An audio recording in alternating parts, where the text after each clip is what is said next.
ہمارے سوسائٹی میں آج کل آپ دیکھ رہے ہیں کہ طلاق کی ریشو بڑھتی جا رہی ہے. ویسٹ میں تو پہلے ہی تھی.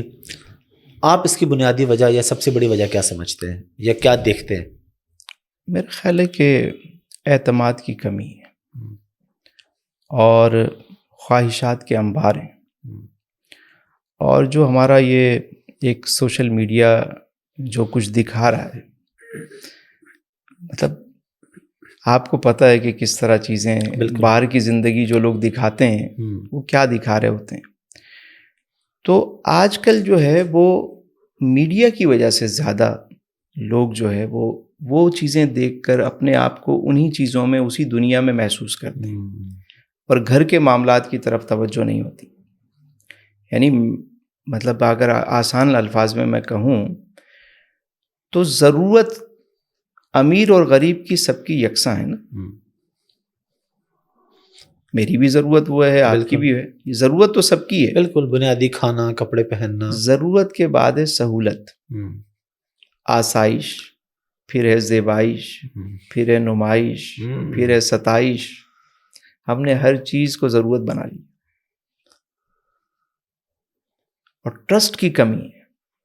میں سمجھتا ہوں اگر میاں بیوی چونکہ ایک دوسرے کا لباس ہیں، قرآن نے کہا، مگر لباس کا مطلب کیا ہے کہ اس لباس آپ کی پروٹیکشن کرتا ہے اور آپ کے ستر کو چھپاتا ہے، سردی گرمی سے بچاتا ہے.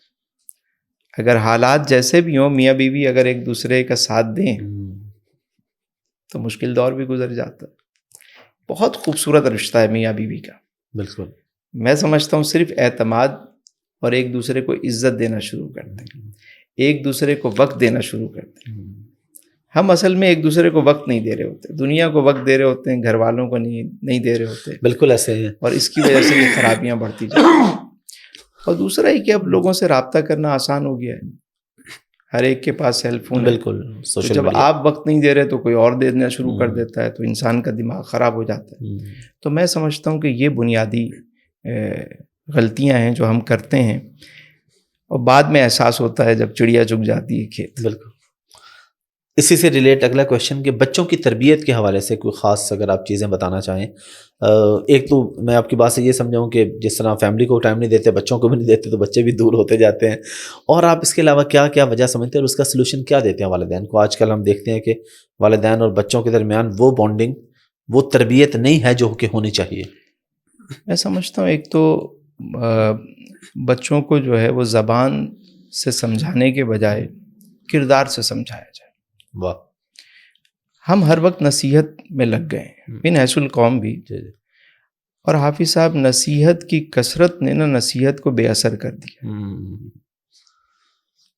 اگر ہم کردار سے سمجھائیں بچے کو تو وہ زیادہ اثر کرے گا، کہ ذہن میں نقش ہو جائے. دوسرا ایک اور طریقہ بھی ہے کہ ہر بچے کو انفرادی طور پر آپ اہمیت دیں. یعنی مثال کے طور پہ اگر کسی کے 3 بچے ہیں تو پوری فیملی تو جاتی ہے. بالکل. لیکن کبھی آپ ایسا کریں کہ صرف ایک بچے کو لے جائیں باہر. اچھا. اس کو بٹھائیں، اس کی پسند کی آئس کریم کھلائیں، اس کو لے جائیں، اس سے باتیں کریں، اس کو لگے کہ ہاں آج میری سنی جائے گی. ورنہ جب ساری فیملی ساتھ ہوتی ہے تو جس کا زور چلتا ہے وہ اپنا کام کروا لیتا ہے. بالکل. اپنے پسند کے ریسٹورنٹ پہ لے جائے گا. اکیلے لے جانے میں وہ آپ سے دل کی باتیں کرتا ہے بچہ. وہ بتاتا ہے میرے ساتھ یہ ہو رہا ہے، وہ ہو رہا ہے. آپ غیر محسوس طریقے سے اس کے دل کی باتیں سنیں. دوسرے دن آپ کہہ دیں بھائی اب دوسرا نمبر جو ہے یہ قرآن اندازی کر لیں. ٹھیک ہے. گھر میں کہ پہلے ایک ایک کر کے سب کو لے جاؤں گا، پھر ایک ساتھ چلیں گے. ٹھیک ہے. تو اکیلے بھی وقت دیں بچوں کو. کبھی اکیلے وقت دیں گے نا، بچہ آپ سے بہت ساری ایسی باتیں کرے گا جو آپ سوچیں گے کہ میں نے پہلے اس کو وقت کیوں نہیں دیا. تو یہ ایک چھوٹا سا ایک طریقہ ہے، یہ بڑی زبردست چیز ہے. اور گھر میں اگر ممکن ہو تو بھلے 10 منٹ کے لیے ہی صحیح، اگر سیرت نبی کریم علیہ السلام کا درس ہو گھر میں تو بچوں سے ہی پڑھوائیں بیٹھ کے. پوری فیملی صرف وہ کوئی ایک ورک ہی پڑھ لیں روزانہ.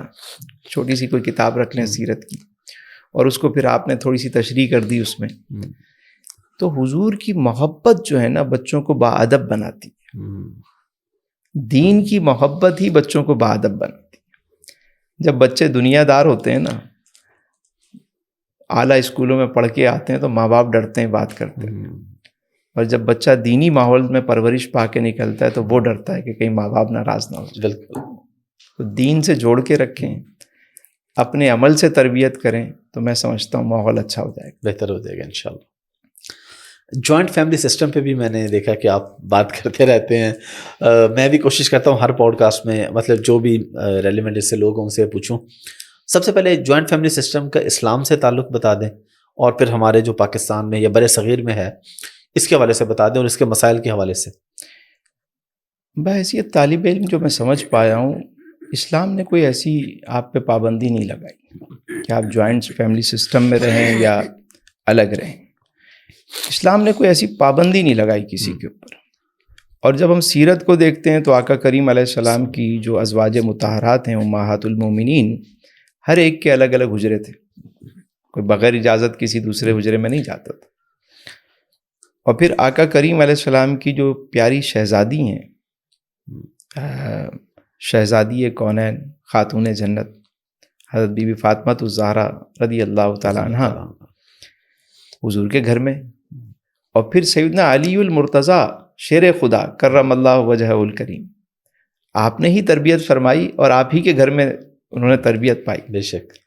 لیکن جب اپنی بیٹی سے نکاح کیا، پیاری بیٹی سے، تو ان دونوں کے لیے الگ گھر کا اہتمام کیا۔ تو یہ ایک میسیج ہے بالکل کہ بچوں کو الگ سے اگر آپ گھر دیتے ہیں تو وہ زیادہ بہتر ہوتا ہے۔ آپ نے بچوں کی ذمہ داریاں بھی اٹھائیں، اب ان کے بچوں کی بھی ذمہ داریاں اٹھائیں۔ ہو سکتا ہے کسی دور میں مطلب یہ نظام بہت فائدہ مند ہو، لیکن فی زمانہ جو میں دیکھ رہا ہوں اس میں مسائل زیادہ ہیں۔